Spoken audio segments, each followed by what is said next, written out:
SDP VIP, the Steve Dangle Podcast, with your hosts, Steve Dangle, Adam Wilde, and Jesse Blake. Hey, just a reminder that you can get all SDPs ad-free plus your VIP episode, which is the 4th episode of the week, for $6.99. If you only want the VIP episode and you just want the normal SDPs, there's the $3.99 option on YouTube. Oh, but Adam, I don't know if I want to make that purchase. Yeah? Well, that is the only thing that Jesse wanted for his birthday. Wow. Oh, yeah. Which was that's yesterday. That's it. That's what I wanted. Wow, were you going to take that away from Jesse? Yeah. I mean, all Look he at that ever innocent does- face. Keep the camera on Yep. Jesse. Look Are at you- him. are Jesse you not looks sad. gonna Get me a present. Look pouty, Jesse. Look pouty. Oh, wow. He does a good pout. That's a very good pout. It's a good pout. All he ever does is, see, like, I'm actually no. kind of sad. He's like an old dog. Yeah. A 32-year-old dog. Like, Yeah, like a basset old. hound. How does it feel to be 32, Jesse Blake? It feels splendid. I'm Mm-hmm. reaching my peak. Peak Jesse form? Yeah, I'm not there quite there yet. I'm getting there, though. Jesse once said to me that my peak will be somewhere in my late 40s. He's like, that's when He's you'll right. be. I peak think out. I've been pushing it back in my head. Yeah? I think we're reaching like now it's with the eclipse stuff. I don't know. We're reaching like 60. Oh, really? Might be your peak of your your adulthood. Damn. Yeah. Well, listen, it's there are some people that are upset about the fact that I didn't find the thing that they find interesting as interesting.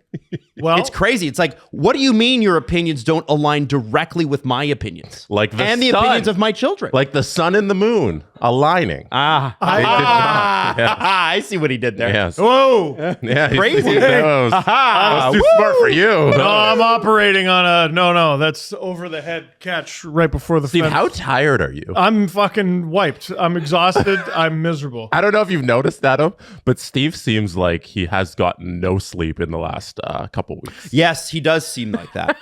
And the reason he seems that way is because he has. Because it is true, and he has gotten no sleep. Normalize calling the newborn phase miserable. It's a terrible. That's why I told you. That's why I only had one. It's terrible. Oh, don't you love your kid? Of course I love my kid. Yeah. But this is fucking miserable. I hate it. I haven't should save slept this. in what? We should actually save this for the VIP. VIP? VIP? Yeah, this is Fine, good. I will. I'll Yeah. still be miserable then. I'll actually be more miserable because I will have just done an hour and a half show for another 45-minute one.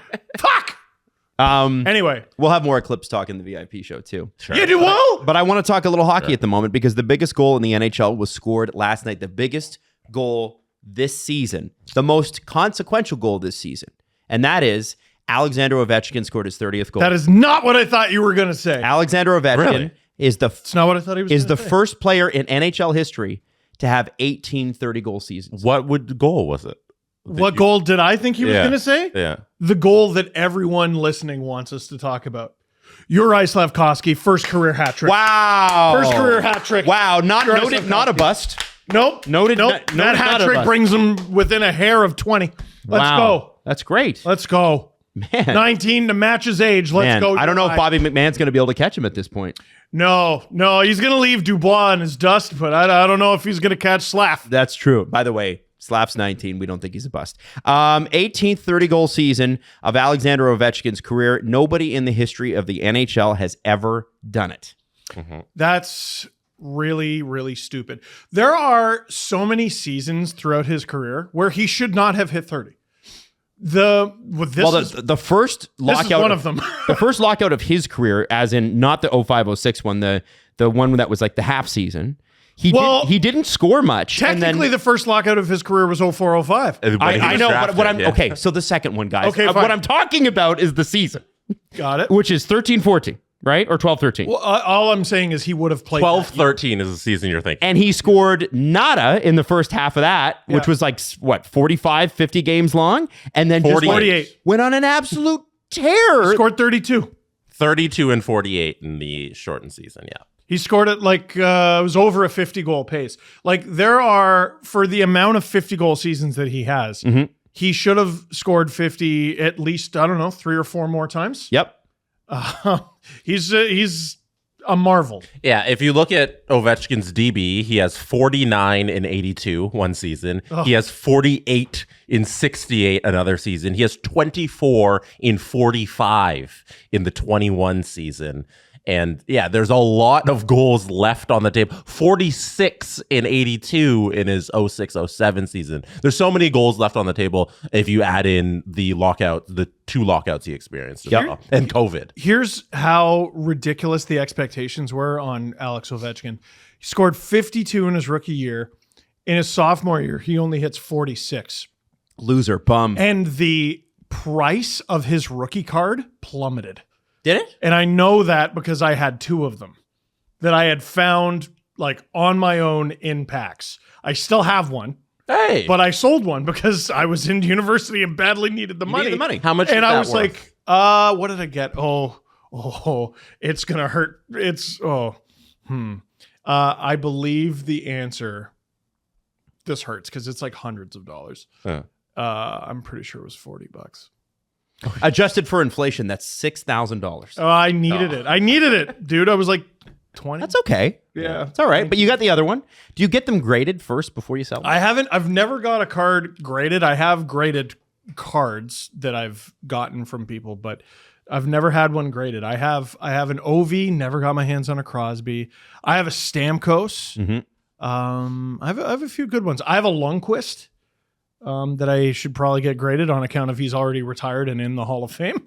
There's a few that I should get graded. A listener at an event, I think the one at the Rec Room, our most recent one, gave me a William Nylander graded. That's 10, right. Oh, PSA 10 card from his rookie season. I was like, I don't want to take this. And they're like, no, please take it. I was That's like, so what? nice. Thank you. Well, man, that's so cool. What a nice person. It's That's extremely nice. Yeah, It's and extremely I've been gifted like, I don't know, more than 50 William Nylander cards from listeners of the show. wow. I have a serious collection of Nylander cards, and I appreciate it every time. You know what? But that was the like best one I've ever received. We should get you. There's those hockey card plaques where you can have like 20, and then there's the pièce de résistance in the middle. Oh yeah. We should get Jesse that, and it's just William Nylander.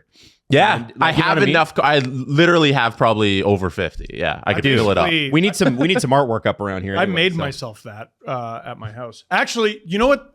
So That's every so Steve. every now and Instead then, of spending like a couple $100, get it actually framed. He's like, oh, DIY this. I made went to myself Florida one with Fades Felix and got Potvin. myself a haircut. So hey, I was watching the broadcast the other night, and this still happens all the time. I was watching the broadcast the other night, and there's just a camera shot on a random piece of memorabilia, and then the camera pans out. Have you been watching the Hockey Night in Canada set, and there's this random like Walmart frame with a Felix Potvin card in it, and it's got like a Felix Potvin pog, and a bunch of Felix I Potvin. know that's yours. It's mine. Do you think they'll give that back to you?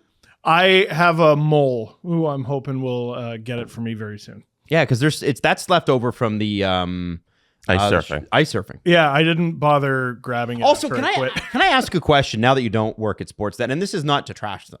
Okay, so let me just be clear about that. How did you end up being the one who decorated their set? I just brought it in. Yeah, that was willing. I just brought it in on my own accord because I wanted to. Dude, I was getting in. I think my record for least amount of segments on ice surfing was 2. Like I wasn't. You were in a lot. I wanted to stand out. And so I brought in some of my own stuff to make it look a little bit more like home. I was standing there with my thumb up my ass like so much of the time. I might as well make it look like home. No, and I start like as much as we made fun of you for it because that's what we do because that's what good friends do. That was a big step for you. It was, and Sportsnet was wrong and short-sighted to quit on that show. It was a good idea. I think it was the wrong platform. I think the wrong platform. I think That was YouTube the- would have been a better platform because they had more followers there. And That was the only problem with it. It was a great developing ground for so many producers there. Man, I miss working with Yorkie. He was so fun. I just Peter Mansbridge was like gassing me up when he was a guest, and it was the weirdest thing. And he goes, "There's a magic to what you do." And Peter Mansbridge said that. And I wasn't looking at him, but I just heard Jason York in my monitor go, "Oh my God." And he meant it. Jason He was York. like, He's such a nice guy. "Oh my God." So to the game that everybody wants us to talk about, it was announced before the Leafs Devils game that Jack Hughes is going to go get that labrum repaired that is allowing his shoulder to fall out of place multiple times. If you've ever separated shoulder and then not got it surgically operated on, you know what we're talking about. As I've told you many times, my dad, it was so bad that he was petting the dog and it fell out. Jack Hughes has been busted for months. Yes. And the reason people were like, why are they doing this now? It's because they were trying to make the playoffs. And a separated shoulder, you can pop it back in, and then within a day, it's going to be okay, but it will get worse. It's manageable. And he'll be ready for training camp. It's a 4 to 6 month turnaround. So at very latest, he's available late September. It's a lot of months. You needed to cut bait now so you could guarantee that next season he'll be good. Yeah. And this was time. You fell out of the playoff race. Let's just get him the surgery. It's over. And the nail in the coffin was the Leafs beating the Devils last night. Although at one point it was over a little bit before that. Sorry, what I mean is that they officially eliminated them last night. Yeah, that is mathematically.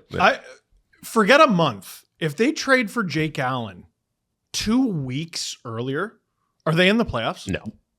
They got to be. The Metro close. stinks, dude. They got to be close. No. They'd be within. They're already within arm's reach. They have more problems than just goaltending. No, I agree, but he's so good. He's so good for them, and he's fit in really well. And they won that game last night, right? Well, but they did. The last time the Leafs played them, the Leafs did the same thing. They outshot them by double, and Jake Allen stood on his head. And I don't know if Jake Allen's just the most underrated goalie in the NHL or if he's Hasek against the Leafs and the Leafs only, but he was outstanding both games. Some goalies only know how to play well on terrible teams. Yeah. That was kind of Craig Anderson's thing for a long time. Listen, I specialize in games where my team gets outshot 40-10. I think Reimer was really good with that with the Leafs. He was. He absolutely was. That's a good example. But so let's talk about the Leafs side of this just here. On the last Jake Allen point, the Devils traded for Jake Allen on March 8th, I believe is the date. That's the trade deadline. Yeah. On March 8th. Since March 8th, the New Jersey Devils are 6-9-1. Oh, well, having Jake Allen didn't turn around their season. Never mind. Suppose what's his record during that's the 25th best record in the NHL. I can tell you his record, but I don't have it right in front So of me. he's only good against the Leafs. Hockey Reference would give it to you fastest. Wow. Yeah, I can do it. Okay. Yeah, maybe he's got the Alexander Georgiev, where he's like, you know what? I feel like making 45 saves tonight. Yeah, exactly. No other night. Jake Allen with the New Jersey Devils is 11 games played, 10 starts, 5-5, a 9-11, which is great. That's a good save percentage. Yeah, which means there are more problems than the goaltending because they're getting 9-11 goaltending and have still only been 5-5-1 during his time. I think there's a lot of problems in Jersey. Yeah. There are, but I'm not selling that stock. No, nobody's saying that next season they can't bounce back. Oh, I think they're in the playoffs next season. I think what we saw last year is more true to the form of the Devils than what we saw this year. I 100% agree. They didn't have Dougie Hamilton the whole year. I think they have the biggest, they showed it on the graphic last night, they have the biggest drop-off in points from last year to this year, and the second place there is the Bruins, but they set the all-time record in points. Which They're in first hilarious. place, and frig off. But yeah, you don't have the biggest drop-off, and you're like, okay, this is the true form of the team. No, there's a lot more problems. Yep. Coaching was a part of that. Defense was part of that. Yeah. So let's talk about the Leaf side of it, which I want to start with Nick Robertson, who scored for the 4th time this season after being scratched. Don't you dare trade this kid. He's going to get 20 goals next year. I will fight Brad Living. I will get on a ladder and fist fight him if he trades Nick Robertson. And it was a great shot. And you know what I like about that is this is a guy that's fighting for a spot in the lineup. You know, people have asked, is he in the starting lineup for game 1 against likely Florida? To a person, everybody's saying no, and he's saying yes. Mm-hmm. Even if the answer is no, you need a player to be going. You don't want a player to tuck tail and be like, well, life's unfair. He's like, no, F you, put me in the freaking lineup. I'm still not 1,000% convinced he won't be in the game 1 lineup. It's not looking good. But they're trying stuff, right? Like, what did I say about Nyes? I said it's not impossible that it could be him. So he gets dropped down to the 4th line because it helps accentuate what Nick Robertson can do on the 3rd. So, okay, let's see what you can do in a 4th line role there, Matthew Nyes. Are you useful in that role? Last night he showed he is. Mm-hmm. There are more guys on this Leaf team than in recent memory who deserve to be in the game 1 lineup. That's great. That's who just won't be. That's called depth. It's called depth. and you need it in the playoffs. It's really odd. It's been a work in progress throughout the season, and it's amazing how many performances they've got from within. Holmberg, earlier this season, I'm like, what are we doing with this guy? And then they tried him in some fun spots, and he's good with Matthews for a few games, and then he turns into a pumpkin. And I've been watching him the last couple games. That's a playoff player. He won Swedish League playoff MVP. Keep bringing that up. I think that's an important point. It's an important point. I mean, you want playoff performers. Well, he couldn't perform in the NHL playoffs before he got to the NHL.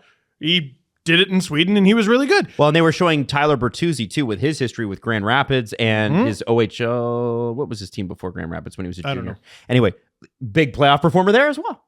There you go. I thought Nyes was like fantastic on the fourth line, and if this is like the lineup looked really good, I think Robertson has a case to be in there over Reeves if you want to like just play away from the hey, we need a big guy to beat up people in the playoffs. Like if you just drop that narrative, then you can definitely go with Gregor in there and on the fourth line and Robertson on the third. See, I'd rather keep Robertson in and pull Gregor out and put Reeves in.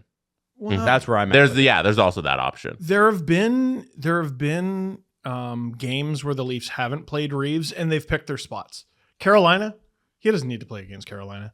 Carolina is not going to engage in Ryan Reeves type things. The Devils now have Curtis McDermott. Curtis or Lane? Curtis McDermott.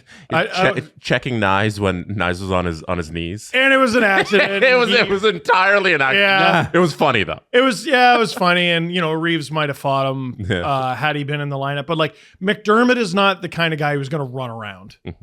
So outside of McDermott, the Devils are soft. They're so soft. There's no reason to have Reeves in that lineup. Florida, yeah. Ryan, you're up. I'm not scratching him against the So do you sacrifice what Reeves lacks on the offensive side and what Noah Gregor can provide you? And I'd say defense as well. Like I'd say Noah Gregor, just in terms of offense and defense, is a more skilled player than Ryan Reeves. But Ryan Reeves has also stepped up lately and he's been actually kind of useful in the offensive zone. Yeah, Gregor is definitely a better defensive player. Offensively, I'm not entirely convinced. Like I've seen Reeves put up a bunch of chances this season. I know he's got 3 goals. Relax, but like he's always sniffing around, and the fourth line is doing generally positive things when he's out there. And he's Ryan Reeves. Like he's a nuclear deterrent. And if they were playing someone else in the first round, maybe I'd have a different opinion. They're not, so I want him in there. So Gregor's the man out, or is Robertson? Oh, Gregor is. I'm not already the man out. I'm totally not sure. I'm still not sure where. I'm not sure what Gregor brings. Like, what exactly do you do here? Yeah, I'm totally comfortable with him in there. But I know, but for game one, I think for Steve's point, he's a more competent defensive player, and I think out of your fourth line, you want to be more assured that they're not going to give up an ugly goal in the playoffs. Yeah, but I think Nyes, Kampf, and Gregor provide that more assurance than Reeves there. But what you're going to get when Yarncrow comes back is that at a better rate. I have no idea where he fits. Well, I just don't know. Like, how injured is he? Well, and like, how is he coming back? The Marner Matthews thing? Nope. Like, I saw some negative takes like, Keefe's going to go back to Marner Matthews at the first sign of trouble. I don't think he is. See, now I disagree with you there. Yeah? Keefe is exactly the kind of coach who will be like, hey, this is working. Let's split it up. I just don't think so. I listen, I don't want, and they had 3 goals last night. The Marner, Matthews, Bertuzzi, Domi, Matthews line. I know I said it. 3 goals last night. Domi was the best player on the ice for large portions of that game. I've been saying it. He's a good fit to fill in for what Marner's role was. The Devils were locking him up, and it took one shift of that line to go, what if we just didn't go through Matthews this time? And they got 2 goals in 9 seconds. The Devils had no answer for it. Domi's, I think, best play of the night wasn't even on a goal, is the one where he was behind the net and he threw the pass out front to Matthews, and Matthews shot it right off of Allen's pad. Yes. That pass was unbelievable. And then there's also the pass on the one that scored where he just whips it across the ice, and it's a nice one-timer. But like I thought that like his passing ability this season like has just improved as the season's gone along, and he's like reaching his peak right now. It's fantastic. His vision's amazing. Obviously, he hasn't scored goals, but it's I think in 5-on-5 assists, he's like 5th in the league. And he's behind like Leon Draisaitl and Connor McDavid and Jesper Bratt and Nathan McKinnon, and that's it. Like here, Jesse. Like that's crazy. This is one of my favorite Max Domi plays from last night. Adam, can you find him? I think he's on the right, is he not? Nope. I can't see him. Jesse, can you find him? Is he behind? Is he in front of the goalie? Yep. I saw All you can see is a stick. All you can see is a stick. That's the Giordano goal. That's the reason it went in. He can't see shit. Yeah. Because he's got to go around Max, and then to go around Max, he can't see the puck behind Hischier. Like it's perfect. I've never seen that's an eclipse. That's an eclipse Adam can get behind. It's the Giordano goal. Puck is close to Giordano. He's about to slap it, and you can't see Domi behind Jake Allen. You could just see his stick. Because it's the Allen Domi eclipse. Yeah. When I got this screenshot for the video last night, I thought I got the wrong moment. And then I realized, oh, no, he's there. Like, it's perfect. It's great. It's completely perfect. Gio looked so happy to score that goal. Well, no, I should say everybody looked happy for Gio. Gio was like the guy who's smiling the least at that moment, to be honest. But everybody was so happy for Gio to get that goal. It seemed like he needed that one. Well, and the 2 goals that he scored since he's come back have been like big goals. Yeah. The first one, like the game he comes back after his dad passed, and then now this one. Like I liked Gio's game lately. Me too. And I think it's because he's refreshed. He hasn't played a lot, and he had I know he had I don't know if it was a concussion. Yeah, it was a concussion. He got banged up pretty good, and that is what's so great about the Leafs defense this year is like Joel Edmondson's out, and we haven't even thought about it. And the way we were talking about Mark Giordano at the beginning of this year is like we knew what happened when he played as much as he did, and then got to the playoffs and got outplayed. Man, he had nothing. But I liked him most of last year. He had nothing. And listen, I think the same thing with like you look at a guy like Mitch Marner. Obviously, he doesn't want to be injured. No. But it is sort of like he's coming back more refreshed than most players. Yeah, but Adam, what was your injury, Mitch? I don't know. We don't need to do speculate. We don't need to do this. I don't know. I don't know. Why were you out? You know what? Mitch Marner in his villain era, I'm here for it. Get mad. Just don't get mad at the press. Get mad at the other team. Yeah. You know? What's his superpower? Stop it. We're moving on. Snark? We're moving on. All right. Bertuzzi scored 2 goals. He has 10 in his last 13. That's a good player, man. 21 goals this year. And I'm holding back on the Matthews thing. Bertuzzi, one thing that drove me nuts about last night, though, is you have an empty net, you're shorthanded, you've got a... And anybody who doesn't watch the Leafs, trust me, I forgive you for not knowing this. But the whole debate about Matthews not being good defensively, you're objectively wrong. Who's still saying that? There are. You can find. Remember, it's the internet. You can find people saying anything. All right, let's talk directly to them. Let's talk directly to them. Yeah, Auston Matthews, great, good at defense. He's good. He might be nominated for the Selke. Why was he? What I didn't understand with Keefe is why don't you just send him out there with the empty net? I was getting upset. I was also. Were you upset? Okay. Yeah, no. I feel good about that. Me being upset about that. No, I think everybody should be upset whenever there's an empty net for a guy who's chasing 70 goals. Just put him out there. And then they make a change, and Mitch Marner comes on. Yeah, no, it's ridiculous. I'm like, what are we doing? We can abandon what you're supposed to do for 70 goals in a game that is over. Yes. Like. There's in basketball, when you're up 100 points, do you play your starters? No, you put on the bench players. When you're up 2 goals in the final seconds and there's an empty net, just put out Matthews to get a 70 goals when the season's over. Here's the thing. Matthews plays in shorthanded situations. He's done it all year. Yeah. Yep. They were 6-on-4. He's their best face-off guy. They were trying to get him out there. He was standing on the bench. He should have been out there before that. Put him out there. What if you simply did it? This is okay. So no, we got to put Holmberg out there because we got to play right. No. Bertuzzi shot it into the empty net and he scored. Yeah. And my first thought was, you son of a gun, why did you shoot that? And my second thought was, Steve, that's a bad instinct. No, it's a bad instinct, and I get it. I get it. And I know coaches don't want to do that. And I see, by the way, I'm seeing players look for Nylander, and teams are ISOing Nylander because he's going for 100. I see teams looking for Matthews. They haven't been able to stop him. He seems to score at will, but they are trying to ISO him. I get why Sheldon Keefe is going to be annoying head coach about this. You got to play the way that you played to get you here. That's stupid. It's Jesse says 3 minutes left. It's 6-on-4. They're clearly pulling the goalie. Put Auston Matthews out there and let him play 3 minutes. Yeah. Who cares? Who cares? He's not playing like a goal suck though. No, he's not. No, because he's not a goal suck. If anyone is cheating for a Matthews goal, it's his line mates. Domi. Like there was one where I'm like, Domi's like looking for him. You had to shoot that, Max. Yeah. Like, come on. Matthews has changed nothing about his game. You're so right about that. Not a thing. And he's scoring goals that no one else in the league scores. Yeah, because he just he's scoring like this. So why would he ever cheat for anything? Because that's just his game. The Penguins one, I'm like, that's a one-legged lazy piece of crap goal that's only good because it's you. If it's anyone else, you yell at them like, you need to practice your shot, and he just effortlessly. He's Johnny Bravo out there. It's friggin' ridiculous. Yeah, it's great. Now, Matthews scoring this goal, there's a lot of stats to go through, so let's go through it. Auston Matthews is the first player to score 66 goals since Mario Lemieux in 95-96. Which is essentially the 95-96. You could go and look at the numbers, is the dawn of the dead puck era. Yeah. The next season, the valve shuts off. That season was insane numbers, and then it shuts right off. He has 48 even strength goals on the season, which would tie him for fourth place in the league with Nathan McKinnon.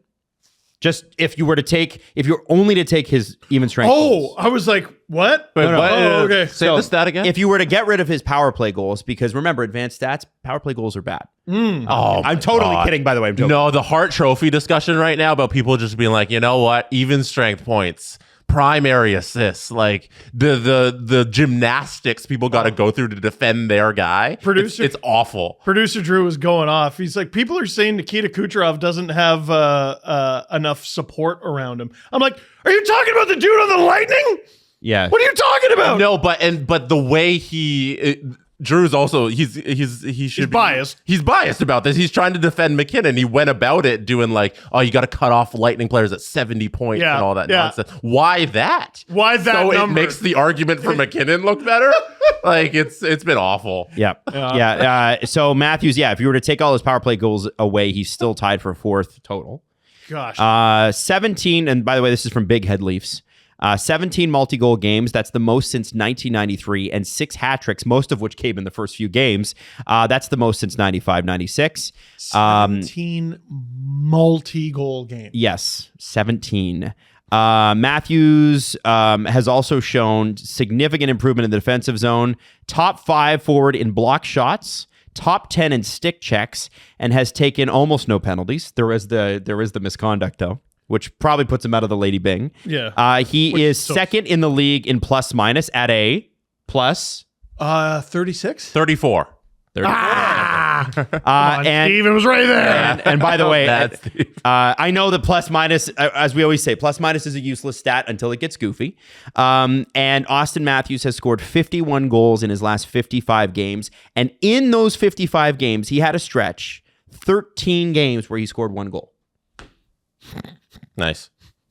So that's it. This is how crazy this is. Now, no, wait. Sorry. Oh, please continue. 17 multi-goal games. 1, 2, 3, 4. There's only 4 other Leafs that have more than 17 goals. He has 17 multi-goal games. Yes. The fact that the Leafs got him locked up at $13.5 million is looking that's a good deal. He'll be the highest paid player in the league, and it won't be enough. And I look at this too. I think they got to let him go for 70. They got to let him go for 70. Wow. He's got 2 games. You think he sits 81, 82? He's got 2 games, and then if he's not there, I think you have a really difficult conversation game 81. Okay. Because was that game 78 or 79 last night? 78. Okay. So they got 79, 80, 81, 82. So 4 games left. Okay. No, Devils? and no, like we did this last episode. There's absolutely no reason he should play game 82. I agree. Second half of a back-to-back. I'd argue the playoffs. 81. Yeah, no, like I'm on your side, but I don't think they have that mentality about like sit a hockey player 2 games to end a season. Whoa. Oh my god, He shouldn't play in Florida at all. Is he soft? There's- Didn't play 2 games in a row. So yeah, Wow. Get, soft get ready. baby. Get ready, because this narrative is coming. Moving up the playoffs is going to result in the final 2 days of the season being hunk of shit hockey. All the playoff teams are going to be resting everyone unless they have something to play for. Right. Yeah, especially the teams that play on that Thursday, and then they could potentially play like Sunday, Which is the There are Leafs. 12 teams. no Leafs play a second last day of the regular season. Oh, it's Tuesday, Wednesday? Yeah. Next? They're There's Tuesday, 6 Wednesday. games on the Thursday. The playoffs start 2 days later. It's madness. Especially because it's a weekend too. Like, what are you doing? Weird. So with all that said, One thing Auston Matthews does not lead in is expected goals. Zach Hyman leads in expected goals. that's this expected season. by Whoa. Is Auston Matthews bad? Yeah, I mean, I think so. The advanced numbers say that Zach Hyman has been expected to score more goals than Auston Matthews. So, and I love Zach. I'm not diminishing him. I am. You look at expected goals versus versus each other, Hyman and Matthews. Yeah. You look at where Hyman scores his goals from, and you're like, oh yeah, I expect Zach Hyman to score from there. You look at where Matthews has scored from the last 3 games, you're like, you're Everywhere. close. You're Every zone. lazy piece of shit floaters from damn near the point on one leg, and you're like, all right. Like, you even saw the body language of the Devils last Like night. Jake Allen after that goal, he's like, They're "What the like, fuck?" what are you supposed to do? Because those are not scoring chances. They're not, except for him. Yes. And that's what makes it so special. 99% of players in the league can't score that goal. Somebody asked me through Jesse the other day, because nobody has done 100 assists in the modern era, or it's been a long, long time. Still haven't. And we'll talk about McDavid at 99 and Kucherov at 96. No, but no, he's a +5. Take away the Hart Trophy. Yeah, I'm Drew. You should say it, Jesse, with your chest. I would never want to diminish those players or whatever. But here's where I'm changing my stance, and And this all is completely volunteer. unfair. You ready? 2 guys are going to do it this year, very likely. If McDavid plays another game, he'll probably do it. Kucherov's likely going to do it. The fact that there's only one guy within 10 goals of what Matthews is doing, I think makes it more impressive. So, yes, the history is that only so many players, 4 players all time, I think, have done 100 assists. McDavid will be the 3. the 4th. There's Okay, and then 3 all Kucherov will be time. the 5th. And Kucherov will be the 5th. Yes. I think that it's more impressive that Matthews is that much further ahead in a category that is objectively more important. And I know he's not going to win the Hart. I know it's going. Here's where the Hart's going. The Hart's going to McKinnon this year because I don't think he's won one. Has he? Ooh. So Kucherov's I don't had know. one. Matthews has one. Sidney's got one. Connor's got one. It's going to McKinnon Got this a year. couple, Draisaitl. It's going to McKinnon this year. This is Leonardo DiCaprio Revenant year. That's fine. Nah, he deserves. He's going to have like 140 points. I'm just saying. So is Kucherov and so is I know. McDavid. So that's how hockey writers are going to do it, or whoever votes on it. That's where it's going. My pick is going to be McKinnon. I still feel like Matthews' accomplishment to me, based on the fact that no one else is close, that's what makes it more important. We're talking about a 15 to 20% differential between him and the next most goals. That's crazy. I'll be okay if he doesn't win MVP. I'll be okay. He's not going to win MVP. I'll be okay if McKinnon's he's here. not nominated. He cannot not be on your ballot. He's got to be 4th or 5th. Yeah, he has to. You could even have him in. Oh, I put him. You can have him anywhere in your top 5. I'm being realistic. He's top 5. Yeah, he's top 5. It's to me, it's McDavid, Kucherov, McKinnon, and then Crosby, Matthews.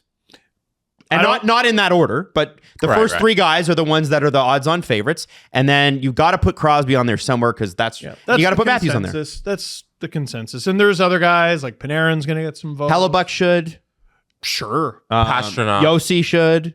Pasternak absolutely. Probably some defensemen like Quinn Hughes and Cale Makar he scored his 20th goal last night. He's ridiculous. Yeah, he's a crazy defenseman. I'm just saying. He's almost got a little bit of the McDavid where you see his numbers and you're like, yeah. It's Cale Makar though.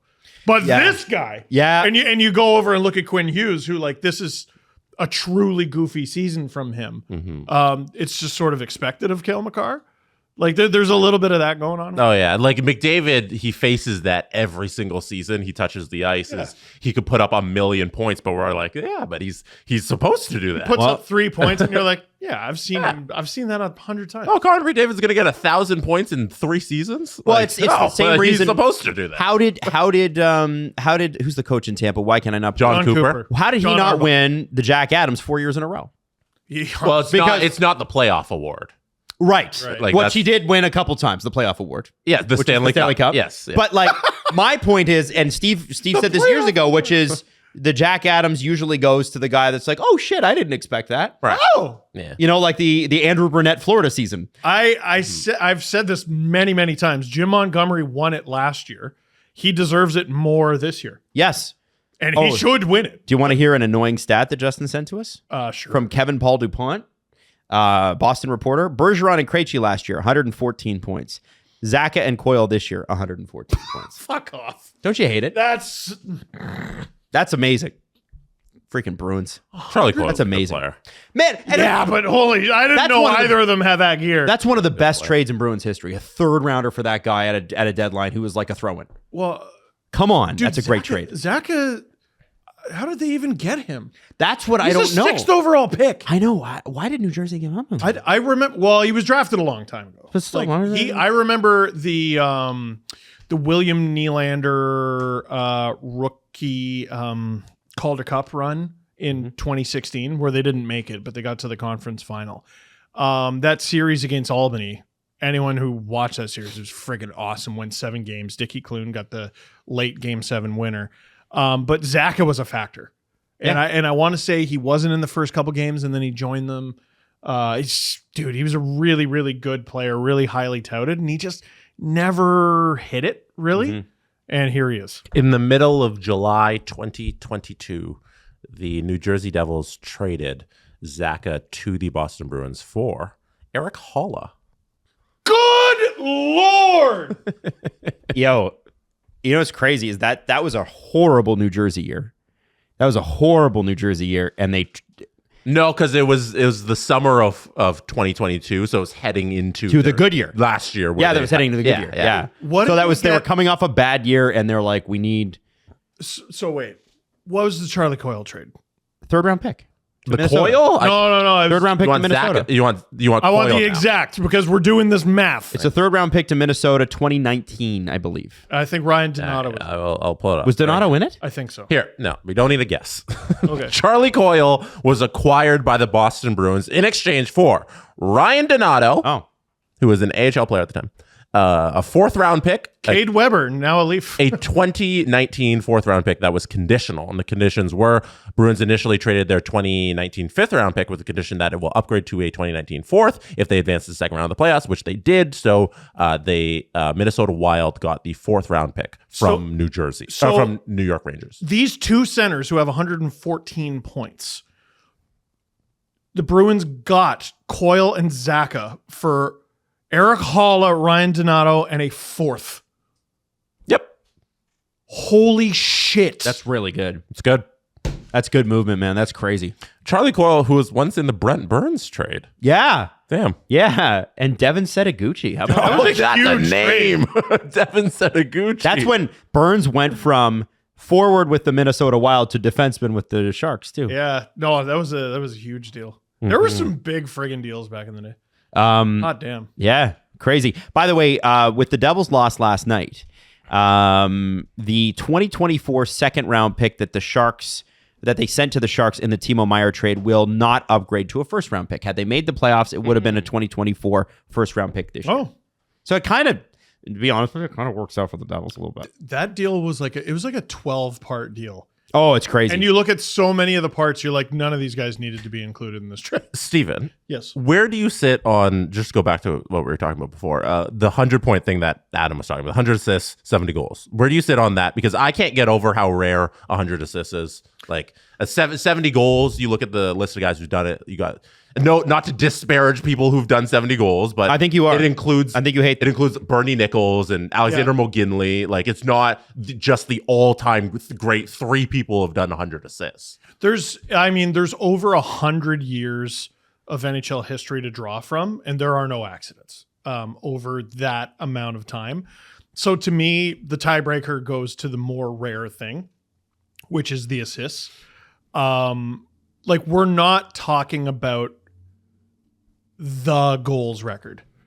We're talking about it's the Cap era goals record, which I think matters.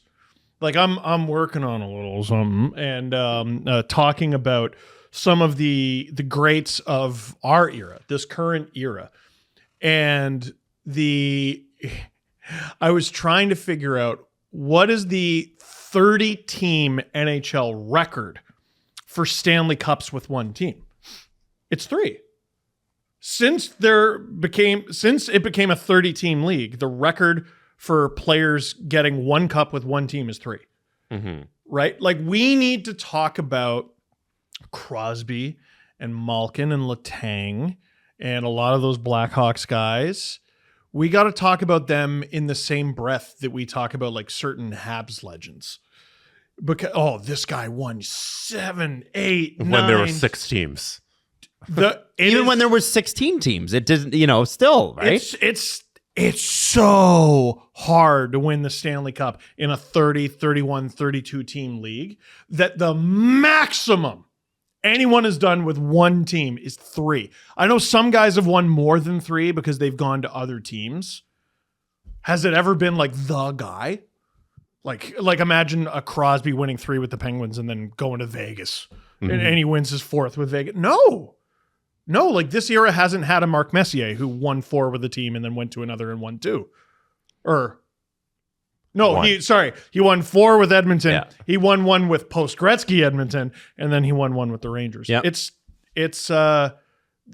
the bar.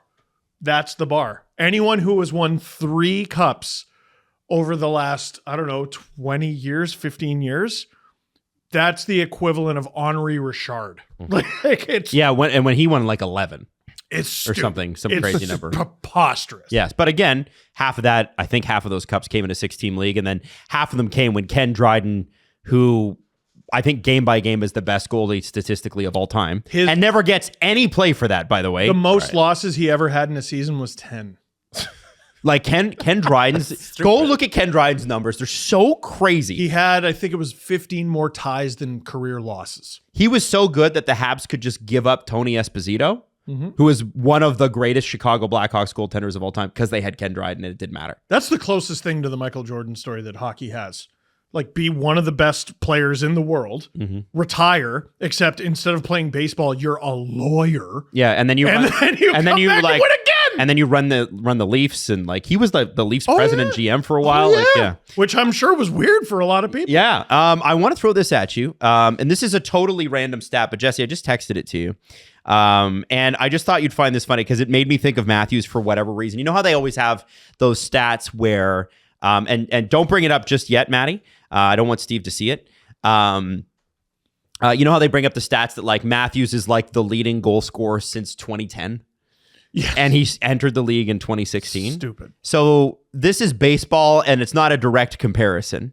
But who leads the Florida Marlins in home runs since 2017? For a guy, Steve, that you don't watch baseball. The Marlins? I don't know. Okay, now I think asking him that kind of trivia is kind of useless. So throw this up on screen. Okay. Giancarlo Stanton does. Yeah, okay, yeah. Giancarlo Stanton left Florida after the 2017 season. Oh, shit. Wow. So, oh my God. We're talking total home runs. He had a 59 home run season, then signed with the Yankees, and nobody has surpassed him combined in the season since. So they're not. Brian Anderson's within 2. Wow. So the Marlins are terrible, but Okay, just to give you an idea, Brian Anderson, Jazz Chisholm Jr., Garrett Cooper, Jorge Soler. I don't know who those people are. you know Jorge Soler is good. I'm sure he is. I'm not as big a... I can't do what I do with hockey with baseball. I don't fault you for not being up on. I just think that's a crazy stat. Marlins baseball name. Yeah, I can't. think you get a pass. Sometimes, like, when other sports trivia comes up, I'm like, man, why don't I know that? And I'm like, because you can't know everything. Exactly. It's too much. Exactly. I want to say that I want to throw this out there. The Leafs have 24 road wins this year. It's the most in franchise history. Let's go. That means something, right? Yeah. I think they tie the record that they set last year. This is... We're in the greatest stretch of regular season hockey in Toronto Maple Leafs history. Every year they kind of get close to the all-time record of points in a season. They're very good in the regular season. Like, part of the reason Ovechkin, and I am bringing this back to the Leafs, don't worry. Part of the reason he's getting his flowers is not just because he's becoming the greatest goal scorer of all time. And, like, he's going to get that title. He got his cup. Yeah. He was already well en route to this before he got his cup. Then he finally got his cup. And everyone who denied him and said, well, he doesn't have his cup, couldn't say that anymore. This is hands down, bar none, far and away, the greatest stretch of regular season hockey the Leafs have ever played in over a century. They need playoff success. Yep, absolutely. For anyone to give it. Like Samsonov is the second fastest Leaf goalie to 50 wins. That's noteworthy. A shitload of goalies have played for Leafs. Who's first? Samsonov did it in 80 games. This person did it in 75. Cujo? Nope. I don't know. Jack Campbell. Really? Yep. Wow. And no one gives a shit. Yeah. Like- last season, the Toronto Maple Leafs had 54 wins. That was the most ever in franchise history. I don't care. Freddie Anderson had the wins in a season record. I think he still does. No one cared. All of these things matter if they end up winning in the playoffs. They're the sort of thing that, like, we can almost retroactively Yes. Be that's like- 100% it. like, we can go back and be like, well, Freddie was something. And He was. Matthews and Marner and Nylander. And I just feel like unless they get that run, everyone's going to put these qualifiers on it. When the objective truth is no, they've never, dude, from 2016 onward, they've never had a stretch this good. No, The worst season they've had during that entire stretch was the 1920 season, where we'll never know if they were going to make the playoffs. We saw how they played Columbus. They had 12 games left, and it was not trending in a good direction. Yeah. And everyone was hurt, Yep. which is apparently their, like, Super Mario power-up. Hey, you. How well do you know your nuts? When was the last time you had a good old conversation about your nuts? A little handshake with them. That's Let right. them know you're there. I like the term package. Yeah? When's the last time you grabbed your package? Well, see, the package implies that there's more than just the nuts. I'm just talking specific nuts. Oh, you know? just want to narrow it down to the cojones. Exactly. April is Testicular Cancer Awareness Month, and you should get to know them better because young men tend not to talk about them. Most of the time, anyway. Unless, you're joking about them, right? Yes, you joke about your ball. Yeah, but here's the thing. When we're talking about something feeling odd on your nuts, a lot of people don't feel so comfortable saying, my nuts hurt a little, or, hey, I should talk to my doctor about my testicles. Because the doctor might say, all right, pull your pants down, let's have a look at them. And people get uncomfortable with that. And we've had this conversation about your most important piece of hockey equipment. Would you go out onto the ice without your cup? No, of course you wouldn't, because they're important. That's a good point. Which means you got to take care of them even when they're not in a cup. But here's the thing, guys. Testicular cancer is the number one cancer amongst young men. And we got to change our relationship with our nuts. They're not purely there to make us uncomfortable on hot summer days. Okay? And you do that one step wide. They need to be... That's right. It's true. You do the one wide step, the old BSTL. Listen, if you're using... you beat me to it. Yeah. Listen, if you're using baby powder on them, you got to take more care of them than just that. Testicular cancer is highly curable when it's caught early. Yeah, while you're doing the baby powder, take a look, see if you're okay. And take a feel. Yeah, take a feel. Yeah. It's okay. There's nothing wrong with that. So if something hurts or something changes or just flat out doesn't feel right, let's take the boys to the doctor. Yeah. All right. And visit Movember.com/knowthynuts to see how you can get to know yours better. Connor McDavid is not practicing at the moment. He is at 99 assists. Boo. Do you guys think that this is a serious injury? No. Or is this it's a tweak, let's let him rest, who cares? I think Connor McDavid gives a shit about scoring 100 assists. I think he gives more of a shit about winning the Stanley Cup. These guys, from the moment their season ended last year onward, look hell-bent on everything or anything that would get them a Stanley Cup.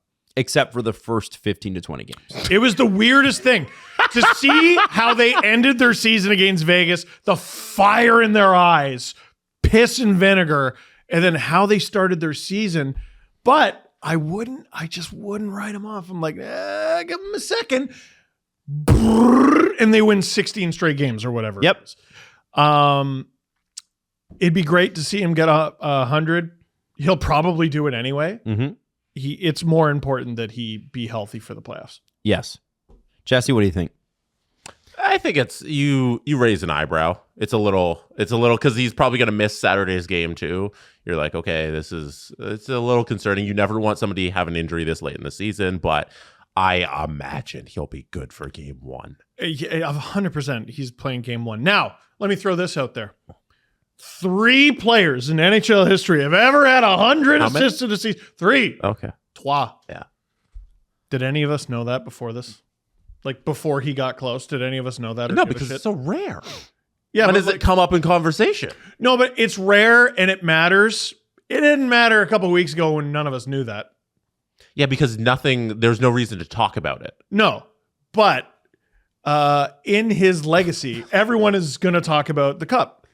Yeah. They're not going to be like, oh, hey, you got 100 assists in a season. Like, Yeah, but we're not talking about that. We're at the regular season portion of our season. But I'm talking about You're skipping ahead. No, I'm not skipping ahead because they're related. No, you're skipping ahead and looking at the bigger picture, which is like Isn't that what you're supposed to do? That's not the discussion we have with the 100 assist things. Oh. We're looking at the minutia of the regular season and the like Hart Trophy race and all that stuff. There's a different conversations between like let's take a step back and look at his career as a whole. I just like doing that with. Yeah, no, I think that's fair. Can you? I want to know what their final 4 games are. I feel like we did this the other day, but I forget. Yeah, the end of their season sucks, right? We talked about this just the other day. Immensely. It immensely stinks. Look at this gauntlet of nonsense.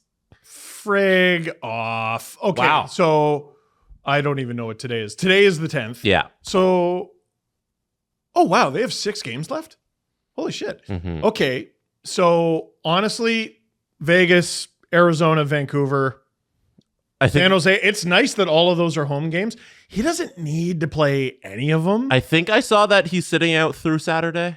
I don't know if it's confirmed, but I think that's what they're speculating based on the injury. Here, you want me to make this real easy for everyone? Vegas sit, Coyotes sit, Vancouver sit. Let him play against the Sharks. As soon as he gets a point, sit him. Like literally take your equipment off.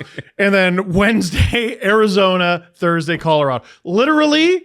Play the Sharks on Monday. Play the Sharks on Monday. And then Phil Kessel, get him his point in the first 30 seconds of the game. Connor, thank you very much for your service. Get off the ice, take your equipment off, go have popcorn. I feel bad because you're taking advantage of the Sharks. Yeah? I don't. The Sharks chose this. They chose this life. They definitely chose this. You life. circle this on the calendar, like, all right, so we can just play McDavid like a couple minutes against the Sharks and then close out the season. You either do it against the Sharks at home, where it's easier to manage and matchups and all that shit, or you do it at Mullet Arena on Wednesday. He doesn't, if he gets 100 assists on Monday against the Sharks, he doesn't travel. Leave him at home, right? You're getting this. I'm dead serious. Leave him at home. Play him in that game. Put him out there. Don't even put a defenseman on the. Okay, no. Put Evan Bouchard out there and 4 forwards. Put him out there with the 4 biggest goal sucks you can find. Bouchard, and make sure McDavid and Bouchard are passing it back and forth so he either gets a secondary or primary assist. And put him out there with Draisaitl, Hyman, and Nuge. Run your power play unit out there. Get him a point. Thank you. Take off your jersey. Send it to the Hall of Fame. Grab the puck. Send that to the Hall of Fame. Take off your stuff. Go home. And then don't go on the road trip. Are they your favorite in the West, Steve? Because it feels like all season, the San Jose Sharks. Do you think they're coming out of the Western Conference of the Stanley Cup for the Stanley Cup final? The Edmonton Oilers, the current Edmonton Oilers are the hardest team to read in the NHL in living memory for me. I've never seen a team so obviously flawed, so obviously dominant on the other end of the puck. They're going to lose in round 1. I could totally see how they would lose in round 1. Oh yeah, they're going to win the cup. I could totally see how they would win the cup. 1,000,000%. Like, to bet against the Edmonton Oilers is to bet against the best players of our generation, and I'm just not going to do that. I would like to add on to the Oilers conversation. We talked about the fact that Leon Draisaitl, Evander Kane was scratched in a recent game, and he wasn't happy about it. And then there was a heated argument, one with I guess Perry? Draisaitl and Kane got into an argument, and then Corey Perry and Kane got into an argument. I didn't see the Draisaitl. Yeah, I don't know what's the. I didn't know that either. I'm looking at the Oilers Nation article on it, but according to Elliot and Jeff on 32 Thoughts, there is a thought that Leon and Connor put Corey Perry up to it to kind of get Evander Kane back and engaged because they need him for this run because he's such a monster when he's engaged. Do you see the play that he got yelled at for? Yes. It's a stupid play. Like, he's got Corey Perry with no one on him, just behind him. Or I could fire it off the side of the net and turn it over. And turn it over with speed. What are you doing? No, it's a lazy, silly, ridiculous play. It just didn't need to happen. And this is when everything's supposed to tighten up. Lots of teams are good from games 1 through 60, 65. And you see around the league, everyone's playing a little better. And the Flyers, who I know we're going to talk about, they haven't been able to get to whatever that level is. They haven't been able to get there. The Oilers have been at this level since Thanksgiving in the States. But Kane's not there. And there are certain players who can just loaf their way to easy cookies, easy points. And there are other players who, when they don't play with fire, are useless. This guy plays with fire. He's one of the most effective players on the ice. You have to be afraid every time he hops off the boards. Yes. When he's not engaged, he's some minor leaguer. He's some AHL guy. He just happens to be bigger than most of them. Right. Like, but he is such talent, it's crazy. Like, he has the capability to be the Oilers' best deadline pickup. Like, he's just a mystifying guy. And how long's he been there? Oh yeah, that's about right. Like, I just wish he would change the story about himself. Do you think that, listen, Evander Kane is Evander Kane. He's a great hockey player. I almost wonder if, because he had a really good playoff the first year he was in Edmonton, which was 2 years ago now, 17 points in 15 games. He only had 5 and 12 last year. Do you think that he is going to be a guy that's going to be able to turn it on come playoff time? Like, can he just flick a switch? Because he does have just monster skills. The fortunate thing for the Oilers is there's 6 games left, right? If there was, 4, like a lot of teams have, 3 or 4, there's not as much runway. 6 games, like, he's got to be your best non-Hyman or Draisaitl winger. The life that Zach Hyman is leading right now should be, like, that should be Kane. That should be him. And they set him up. They set him up in that position early on, and dude, they got somebody better for it. Even the line with, I saw the Oilers dress Kane and Perry on the wings. It didn't matter to me who the center was. It didn't matter. I was just like, oh, that's a terrible time.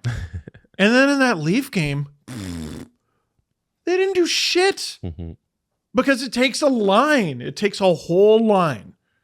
And part of that was just, guy was useless. And it was confusing to me. Like really confusing to me. And like, you know, maybe we already know because of the Mitch stuff, like players are weird about their injuries. Like maybe he is hurt. Maybe he's just hurt. Sure. He might just be hurt. Didn't sound like he wanted to be out of the lineup. No. Right, but that doesn't mean he's not hurt. Sure. I think everybody's hurt. Like, remember how his saga in Winnipeg ended? He needed, I think it was shoulder surgery. He needed surgery of some kind. And he was putting it off to help them try to make the playoffs. And then the tracksuit incident happens, and he goes, you know what? I'm going under the knife. He said, fuck them. Guys. Yeah. Not entirely wrong, honestly. He protected the rest of his career ahead of a team that didn't want Appreciate or or like want him. Yeah. Like, yeah. No. And the reasons for that can be with whatever the reasons are, but he did what he did. I mean, whether they were right or wrong to dislike him, you don't even like me. So I'm going to prioritize my health. He made a decision that a lot of people would have made under the circumstances. I wouldn't be surprised if he's doing that right now, but you got to find a way. Draisaitl found a way to put up 4 points a game with a busted ankle. Yeah, like, he couldn't even swivel on it. That thing. You got it. He was just a Civil War cannon. Like you give him the puck and slowly trudge across the field. He goes straight. That's all he does. He goes straight. People hacking at his leg every other shift. Yeah. And look, the puck's in the back of the net again. Kane's got to find a way to be effective. It might be Eclipse Day, but with shady rays, I wouldn't look directly at the sun, but I'm going to tell you they're great sunglasses. There's an eclipse. They are not eclipse glasses. They are not. But they will eclipse any glasses you currently own. Woo! Because they are amazing. Why didn't anyone cover the fact that there's an eclipse? Shady Rays is an independent sunglass company offering a world-class product rated 5 stars by over 300,000 people. 300,000. That's a lot. Hundreds of options to choose from. You're bound to find your perfect pair. And CJ's been wearing his around like literally everywhere. He took them down to Florida. He said they work great with the Florida sun. It's really important. He makes them look good. Now, if you don't love your shades, you can exchange them for a new pair or return worry-free within 30 days. There's no risk. Plus, if your shades ever go missing or take an unexpected hit, it can happen. You know, we all like hockey. Sometimes somebody lays a shoulder. You're not ready for it. They have the most insane protection of all eyewear. Every pair is backed by a lost or broken replacements, which is pretty cool. Yeah, so if Matt Rempe comes out of nowhere and shoulders you in the face, you're protected. I didn't mean to. Go to Shady Rempe Rays. bomb. Go to shadyrays.com and use the promo code SDP for 50% off 2 or more pairs of polarized sunglasses. Remember, it's shadyrays.com. Use that promo code SDP, 50% off 2 or more pairs of polarized sunglasses. I'm looking at this tweet from Megan Shaka. Flyers playoff chances by date. March 24th, 88%. Damn, that was recent. March 31st, 72%. Still good. April 5th, 53%. Oh, 50-50. Dude, they had above 50% 5 days ago. April 6th, 47%. Oh. April 7th, 22%. Oh. April 8th, 19%. After yesterday's loss, 4%. What? Now, I'm going to blow your mind even more. Get ready for this, because this downfall, you want to talk about downfalls that need to be studied? This is one that needs to be studied, because this losing streak that they're on, and this is where sometimes you got to look at this advanced stats. They're 8-game losing streak. They are second best in the NHL in Corsi for percentage at 58%. Oh, no! They have the best high danger chances at 64.48. Stop. They are outshooting their opponents 279 to 192. They have a 781 save percentage. Yep. I was waiting for you to get to that. I feel like this is so simple. The Flyers have 0 goaltending, and it sucks. Their shooting percentage is bad, too. It's under 7%. Right. I saw I saw some of these floating around last night. Yeah, but I think it's so simple. if you can't get a save, you can't win a hockey game. I saw the stat going around that Jamie Drysdale was -6 in a game. Like, plus minus. No, I know. Yeah, that stat, that's super cool. It speaks to everything. I think we know it's goaltending. No, it's this is what I'm trying to figure out is like, listen, goaltending can sink your team. It can. Defense can sink your goaltending. Mm-hmm. Is it that bad? Like, Sean Walker was a big part of that team and they traded him. Right? And who did they add? Eric Johnson? Woo. Like, you drafted in 2006. I think he's on the back three. But they were trying to re-sign Sean Walker. They couldn't come to a deal. This is still a rebuild. Yep. Yes. And Danny Briere committed to that, and I respect the hell out of that. But if you are trying to push the narrative that the team is quitting on Torts, they're not. If you're trying to even push the narrative that the team's not good, you would be wrong. What is their record since the Couturier scratch? Well, I know they won the 2 games after. Not good. We'll put it that way. It's poor. It's poor. But I don't know. It's just a coincidence. I don't think it's Couturier. It's how do you win with a 781 on save percentage? You can't. You cannot win. That is, think of how useless Ilya Samsonov was in the fall. Mm-hmm. His he save was like an 820 sometimes. It wasn't even close to a what? A 781. Not even close. An 881 would be poor. An 881. Oh, 781? Who's even in net? Felix Sandstrom is a 796. On the year? No, since March 15th. Still. And Fedotov, it's a little unfair. But I would be worried because that's their guy going forward, I would think. Carter Hart's gone. So the Fedotov thing, he's a UFA. He's a UFA. So they might get half a dozen games out of him and then he's gone. I think he's going to stay in Philly, but I'm just saying. And Sandstrom's never going to be an NHL goaltender. He never was supposed to be an NHL goaltender. Here's what I want to know. And every time I look at his numbers, I go, oh, this is bad. Cal Peterson. How bad is Cal Peterson? Because they have him. Maybe they can't afford to bring him up. Maybe they can't, but he's also bad. His numbers are terrible with Lehigh Valley. So in the minors? Well, it's not the minors, though. The AHL's not easy on goaltenders. No, I know. But I'm saying, a lot of bona fide NHL goalies, when they do a conditioning stint down there, they stop everything. Yeah. Like Jonas Gustafsson's conditioning stint with the Marlies. They couldn't beat him. They couldn't beat him down there. It's hilarious. And that's why Jesse has his jersey. Yes. Jonas Gustafsson. That's not why. I found it one day in the Kiss 925 studio. Did you? And Mark Baglow gave it to me. Did you know that they're discounting Dave Rittich and Dave Rittich jerseys now at the Maple Leaf store? You can buy Dave Rittich and why do somebody they else. Still have them? Because they made them and no one's going to buy a Dave Rittich jersey. Are they game used? No, they're not game used. No, they're just Dave Rittich jerseys. Well, they wouldn't have any puck marks. He didn't stop it. Exactly. Even when he did play. After that very unfair shot, he's been good. Yeah, he has. He's been good. Yeah, Cal Peterson makes $5 million. I assume they don't want to bring him up for that reason. Sure. And fair enough. But wouldn't you throw everything at the wall going into the potentially making the playoffs? Oh, it's the Flyers wall, so the puck would go through it.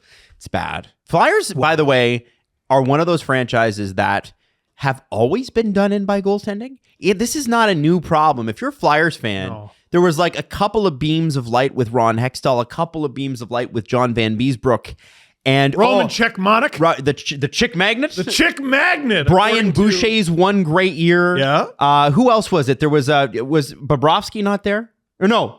Who was the other guy? Bob was there. Bob was there, and then there was another Russian goaltender Brizgalov, best interview in the world. I want to say they bought out. I think it was a compliance buyout for them. Yeah. And rough. then, they drafted one adequate goalie in recent memory, and he's at the moment kicked out of the league.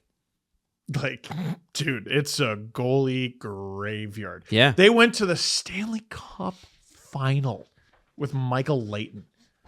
That's nuts, dude. That's nuts. If 10 you years had ago? to make a top 5 goalie, Flyers goalie since 1995. Michael Layton's not on that. like Robert Esch. He had a good year too. He sure did. But they were the Kings of 1 year and then terrible. Yeah, oh boy. Martin Jones had some wins there. So I'm excited for whoever is the next goalie, like the next franchise goalie there. Not because I want to see somebody fail. The Flyers need to figure this out. Danny Briere, his number one job this summer is, and maybe it isn't one guy. Maybe it's two. Maybe it's your maybe they should call Ottawa about Jonas Korpisalo. I'm kidding. You know what? Here, let me just turn the knife. Can I turn the knife? June 22nd, 2012. Mm-hmm. Sergei Bobrovsky traded from the Philadelphia Flyers to the Columbus Blue Jackets for a second-round pick in 2012 that was used to pick Anthony Stolarz, who's a great goalie, actually. Yeah, actually, really good. Not for them. A fourth-round pick in 2012, Taylor Lear, I don't know who that is, and a fourth-round pick in 2013, Justin Auger. How many NHL games for the Philadelphia Flyers did they get out of the Sergei Bobrovsky trade? I think Stolarz had to have played a couple seasons there, so maybe 60 games. He played 19 games as a Flyer. Wow. And he won 6 games. And you traded who for him? Sergei Bobrovsky. Did Taylor Lear ever play for them? Ooh, he played 6 games, 10 games, and 39 games. He is currently with Linköping in the Swedish league. And then there's Justin Auger, who never, not once played for the Philadelphia Flyers. With the Flyers, I think it's important to remember that sometimes sports is just about the story and the narrative that we tell ourselves around these teams. And if the Flyers had started the season 0-22 and then had fought their way to this point in the standings, the narrative of the Flyers going into this offseason is, wow, look at all the great pieces that they have that got them to this point, because we all thought they'd be the bottom of the Metro, and now look at where they are in the standings, so close to a playoff spot if they had just played better early on. But the narrative of the season was that all season long, they were in a playoff spot and then collapsed at the end. And it matters that it happened that way, though. It does, but it's also, if you want to do the Steve Dangle, take a step back and look at the bigger picture, we're rebuilding. And that the expectation on this team should be that they can't hang in these difficult moments because we haven't built a complete roster with a goaltender that's competent, with enough scoring to make up for a good goaltender, with enough defense that can make it easy on goaltenders who aren't NHL ready. So ownership won't look at it the way I'm about to lay it out. But let's say the Flyers make the playoffs. Now, from this point. Let's say they make the playoffs. Okay. And they play, who would they play? The Rangers or the Bruins? They would play the one or the other. Rangers or the Hurricanes. Oh, okay. Rangers or the Hurricanes. They get killed in 4 games, murdered with a knife. We learn nothing about the Philadelphia Flyers from those 4 games that we haven't already learned over the last 2 weeks. 100%. You know what I mean? So from a fan's perspective, yeah, I mean, you want to watch playoff hockey. You're still learning the same lesson that you would have learned if they had made the playoffs. I mean, from ownership's perspective, you're lighting millions of dollars on fire, and that'll make you upset. But from a fan perspective, that's the silver lining that I'm trying to put out there. I think this is a very positive year for the Flyers. It's impossible for them to feel that way, though. From the players themselves, yes, you cannot be happy about losing at fans all. Too. Sure. If fans want to be upset that you missed the playoffs being in the position you were in all season long, you missed the playoffs, and Adam went over the percentages of how you should have made the playoffs and then you failed to make it. Sure. But in where we are in terms of our franchise and building back a contender that will be in the playoffs year after year after year, you have a lot more pieces than you thought you had going into this season. And that is a very positive thing for the Flyers. I think you're totally right. Here, let me turn the knife one more time. Just because, I don't know. I grew up a Leaf fan in the 90s when the Flyers kept beating the Leafs, and it made me mad. Taylor Lear was the 117th overall pick. 3 picks later, the Flyers could have had Jacob Slavin. And then Justin Auger was 103rd overall in 2013. The next pick was Andrew Kopp. Just turn that knife just a little bit more. It's a disappointing season by the way it played out, but long term, they're going to be very good if they can solve the issues that caused them to fall at the end. It sucks. Like, it sucks so hard to be like, oh my God, look how above our heads we're playing. You know, we're going to be in the playoffs. We're going to be in the playoffs. Like, we're in the playoffs all year long, and then you don't make it. That sucks. But long term, this is a positive season. Yes, on the whole, it's going to sting. Yeah, it's going to sting. Mm-hmm. Yeah. Okay. So are we burying the lead that they lost 9-3 to the friggin' Habs? Yeah. By the way, they got killed. A couple things to note, and I think this is important. First one is that every single Flyer was dressed and ready to talk to the press after the game. Good. John Tortorella, and we don't have to run it, but it's out there on Twitter. 5 minutes with reporters he gave them after the game, and he didn't punch any of them. No, not even in the neck. Yeah, it sucks for him. I do feel like he's done a great job this year with this team, and as much as I disagree with some of the things that he does, this has got to be incredibly disappointing. You know the stages of grief? That press conference was acceptance. Like, yeah. That's just tough. Your goaltending let you down. Like, don't feel too bad about yourself, Johnny Torts. Exactly. Your goaltending let you down, and you can't even be mad at the goaltending. No. You can't. They shouldn't be your goaltender. Should we at all touch on his quote that he sort of let slip about they knew something was coming with Carter Hart? I think everybody who had a player who was from that World Junior team should be doing their due diligence about, like, hey, something could happen. I think the quote was kind of blown out of proportion. I think it was John Tortorella saying, we thought about what could happen. Yep. And I think every team did that. I had heard rumors in the summer the Flyers were suspiciously looking for goalie help, and everyone was sort of going, well, you got this guy, this guy, this. Wait, why are you looking for a goalie? Here's what happened this summer. The NHL reached out to several teams and said to prepare for a massive PR event. That actually happened. Yep. And so they knew something was coming, but you can't do anything about it until the thing happens. To say they knew who the five were, I just don't know that to be true. And I don't think anyone can say with 100% certainty the Flyers knew 100% certain they were going to be affected by this, or one of their players was going to be affected by this. But I mean, if you had anyone from that team, you had to be like, this could happen. Exactly. Any day now, this could happen. And I think it's I don't know if it's bad reporting or whatever to just jump to a conclusion like, hey, somebody's doing the right due diligence on a guy who could be suspended from the league, and they're looking at, like, what are the possibilities? And then jumping to the conclusion that, they knew. Like, that's too far of a leap. Someone well over a year ago made a comment during a Flyers-Leafs game when the Flyers were visiting Toronto. They said, is this Carter Hart's final game in Toronto? Like, this has been whispered for a long time. Yeah, you have the list of players on the roster.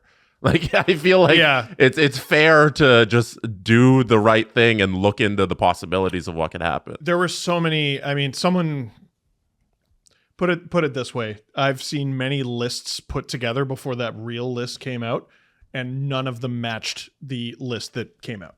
None of them matched 5 for 5. All of those players. Yep. So the Flyers were just doing their due diligence, I think.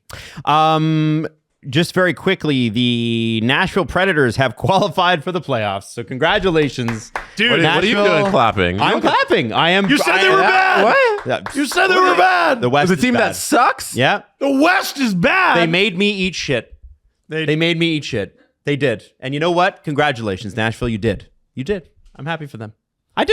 Listen, man. 2 losses, they can't see you 2, and then they win a bunch. Good for them. You happen to be wrong? You know what, though? If they win the cup, this is my challenge to Barry Trotz. You have to fly you 2 in to give them a private concert. That's too much. No. That's too much money. No, I think that's fair. How much is that going to cost? It doesn't matter. To get Bono? You get fucking Bono in there and The Edge. Okay? And you play your music. I'm watching the playoff game 1 at Bridgestone. Mm-hmm. So yeah, I remembered one. They got to open with Vertigo. Oh, they 100%. No, I was thinking Beautiful Day. Oh, that's when they win. Yeah, like that. Oh, that's got to be your goal song, your win song, or something. The playoff hype up video. It's got to start with all the typical stuff that every team does. You know that Godzilla's coming out of the water. Here he comes. But then it's got to break into U2. Do you remember when we made, or who was it? Was it Adam who made the Minnesota Wild pregame playoff hype video? Yes, I did. We played it on the show. I did make the Minnesota Wild Adams, right? game hype video. Yeah. Yes, because I said I liked them. One of the it was positive. Yeah. And that was the big deal on the show at the time. Congrats to you, Adam. Like, one of the side effects of talking shit for a living is I keep showing up in those playoff videos, but it's as the doubter. Mm-hmm. I was in the Vegas one the year they went to the Cup final in the first time, and Dallas kept putting me in. I can't remember what year it was. They put me in like every round. I was like, you guys suck. Stop it. I remember now that you mentioned that it was positive. Yeah, we came on the show and the whole thing of it, we were so happy because we made some news in a positive way. It was so surprising that a team took a quote from us where we're supporting them and Adam was in it and he was like, yeah, I believe in this team. And we're like, what? You're awesome. Listen, I'm one of the CEOs of this company. Carte blanche, Nashville Predators, social team, and all that. Use my friend calling your team bad in the playoff hype up video. No! Use my friend calling you bad. Use it. Jesse, do you agree? I agree. 2-1, you're out. Okay, now, this is the only reason when I talk about the Coyotes, you only stand up when it's about the arena. I'll be a big boy and sit down for this. So this one's big. Yep. And there's stuff this morning, so I'm going to start from the beginning of this story. And we don't need to go too deep into it because it's not that deep. The Coyotes have been talking about this auction that they're going to have June 27th. And that they're going to win the auction because they got $65 million. And so if anybody goes up against them, well, they'll outbid them for the land and blah, blah, blah, blah. Scottsdale, the mayor of Scottsdale has come down and said, yeah, we're not down with this because you're going to be taking our electricity and our water. So even though the building will not be there, it's still a part of... Scottsdale will still be affected. Yes. The resources will be affected. Yeah. So... Basically, we have issues like this in Toronto all the time because there's lots of... See, Toronto doesn't really end. It just becomes a different city, right? It's like, oh, we've named this road. This is the end of Toronto. Now you're in Hamilton. Dude, you leave Calgary and you're like, where's the rest of it? Right. It's there's land, right? Yeah, whereas the entire southern tip of Ontario from, I think Bowmanville all the way down to Niagara is basically attached. And pretty much. It's one big city. And essentially what happens is in these situations, and I don't know what the rules are in Arizona, but other jurisdictions have to agree to this stuff. So that seems to be another block. Now, what came out today, because I don't want to get too much into that. Are you moving on from the mayor guy? Because he very much recanted everything he said. He recanted it? Yeah, in his next statement. Wait a second. So now he supports it? No, he doesn't support it, but he walked back a lot of it, and he kind of He said it wasn't welcomed by a rookie developer. Yeah, and now he's kind of clarified what he meant by all that. Well, he also called it fantasy. Yeah. Which, I mean, okay, so I was sitting over there for this conversation. That video was a joke. Mm-hmm. The video, here's what it's going to look like. It literally looks like a commercial for a college you've never heard of. Okay. It's terrible. It's literally made up fantasy, stock footage. That's it.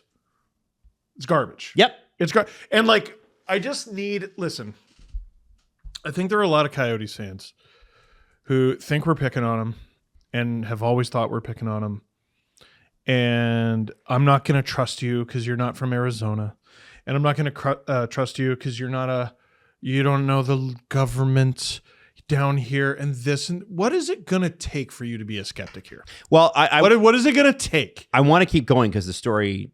Yeah. And this is where the skeptic thing kicks in. Yes. Because Frank... Do I get to talk about the mayor? No. Yes. Okay, what did he say? Oh, no, if we don't care, then... I think there's politics at work here. I think they're worried about... Okay, keep going. No, because say what the mayor said. If the point is the mayor of Scottsdale doesn't care about it, then then he walks it back. I feel like that's a part of the Okay, go ahead. too. Let's do it. He was a little unnecessary with it. Yeah, he was he was in his softer clarification. This is from Cameron Cox of Arizona Sports 12. A softer clarification from Scottsdale Mayor Ortega on his Coyotes arena plan statement. Unfortunately, the Coyotes developers did not consult with me or Scottsdale officials. The ASLD bid documents will require the successful bidder to fully develop the 64th Street 101 access. Essentially, there is an open net at 64th/101 so the Coyotes can score easily. So what he essentially said in a long statement, which I won't go through, is that all he wants is that the entrance of where the Coyotes fans will leave the arena to be on a different side of the highway on the other side where there's more businesses that they can walk through. And that he's in support of this if they will consult him on the development plans of how everything's going to be laid out. And I'm sure they will. But they hadn't, and he was upset about that. Okay. So he came back and clarified, and he says they never consulted me on any of this. And I want to be consulted because I think this should be there. And Well, that's his job. Isn't his job to bring in money for Scottsdale? Right. Like, that's his job. And I think there's also some politics in that Scottsdale didn't take the Coyotes. And that they're not going to be in Scottsdale, and it looks a little bad on the mayor that they're not going to get a professional hockey team, and they're going to be literally a street over from where Scottsdale starts. And he comes out and he's like, "I'm angry about this whole thing." Well, so that doesn't look like it's going to be a deterrent to them actually winning the bid and hopefully building the arena there. So this morning, Frank Saravalli has reported, and there's a lot of speculation about 2 drafted schedules. One for the Coyotes in Arizona, one for the Coyotes not in Arizona, presumably Utah. Apparently, the Utah owner, what's his name again? Do you know his name? Oh, man. The guy from the Jazz owner? I forgot. Anyway, he's apparently ready and waiting to purchase. And what is apparently potentially going to happen here is, listen, maybe the Coyotes do get this piece of land, but maybe a better solution would be the Coyotes move, they build the arena, they bring a team back to Arizona. Because here's the thing. As soon as the Coyotes leave Arizona, the number 1 expansion spot in the NHL becomes Arizona. And that's not us. That's CJ. It's very much in the know. And it's beaten that drum forever. And that's so I think that actually might be like, give Murello, I'll give him credit is that he's been bullish about these things. He wants to make it happen. He wants to spend the money to make it happen. And so you give him a franchise in which to do it. But where I still struggle is with what he's talking about building. I don't see 3 years. I see 5 to 7. Mm-hmm. And I understand there's less bureaucracy down in Arizona, but at the end of the day, you have to hire people, you have to get concrete, you have to get permits, you have to do all these things, and then they're going to be building up around it. Wouldn't it make more sense to move it to Utah, build a great market there? Tucson does great numbers, the Roadrunners.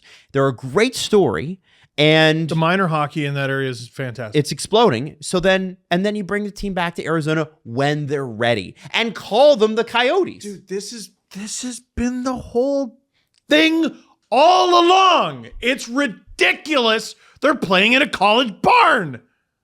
It's ridiculous. And from the beginning, they're going to be in this arena. Now here we are, lo and behold, they're fucking not. Yep. Which was always a possibility. Mm-hmm. Yeah, well, the voters were misled, and that was always a possibility. Mm-hmm. We got to be grown-ups about this. Mm-hmm. There was no concrete plan. There was never a concrete plan. If there was a concrete plan, there would be concrete in the ground leading upward to a building. Yep. There is not, just like we all said from the beginning. Mm-hmm. Would it have been great if it worked in Tempe? Yes, it didn't. That was always a possibility. Always, always, always, always, always. And to just like stick your head in the sand and be like, no, Canada, boo, mean. It was always childish and ridiculous. Yep. This is reality. Yep. The reality is this can't continue. Yep. The reality is also Arizona deserves an NHL team. Yes. The adult resolution here is move the damn team for a little And then what happens a few years down the line when there's a new arena there? Does the team move back and then Utah gets another, or does Arizona, whatever? You're going to get one. You're going to get one. You need an NHL building. There are cities, large enough cities in North America that have NHL ready buildings that don't have an NHL ready team. Mm-hmm. And you deserve one because why? It's a business. Get a building. I don't have one. I agree 100%. So we'll see what happens. Ryan Smith is who you're talking about, by the way. Is that who it is? The owner of the Utah Jazz. I see. Who's chasing the NHL team. And this is the thing, right? Like, what makes the league look bad, guys, to me, is having it in Mullet Arena for 3 or 4 more years. And there are going to be stories coming out about what it's like to play there. And there have been reports. I mean, listen, I don't know why people ignore this stuff, but like Clayton Keller's dad was pretty open about it on Twitter about what it's like to play there. Phil Kessel was pretty open about what it's like to play there. And when you're looking at it from a revenue standpoint and a potential revenue standpoint, if I am a billionaire and I'm rich and greedy, why do I want this drag on my system? Yes, do I want a team back in Arizona in 5 to 10 years? Sure. But I would like a team that might have a chance at profitability. And they don't have that right now. And so what does that mean for me, rich guy owner? It means I have to pay them to stay there. Mm-hmm. It means I'm supporting their loss. I don't like that. I wouldn't support that. And I would be, after 15, 20 years, like, okay, can we cut bait and do this properly next time? Because and you know what? This goes back to the evolution of NHL expansion as well. When NHL teams expanded into the league years ago, and Arizona was a part of the San Jose, Ottawa, and who else came in the league at the same time? It was San Jose, Ottawa, Florida, Arizona, Tampa? Maybe the Panthers. I feel like it was a little staggered. It was like the early 90s. It was like the early 90s, right? Early to mid 90s. Anaheim Ducks were a part of that. Oh, yeah. All of those teams came in. They came in with shitty expansion drafts. They were bad, a lot of them, for 5 years. Like the San Jose Sharks making the second round against the Toronto Maple Leafs in 1994 was like a huge, huge coup. It was crazy that they did it. And they would go in and they'd have these haphazard arena deals that weren't going to last. And, you look at the way Seattle and Vegas have been done, it's A+. They have an arena, they have a stable ownership group, they have fan bases that are jumping in.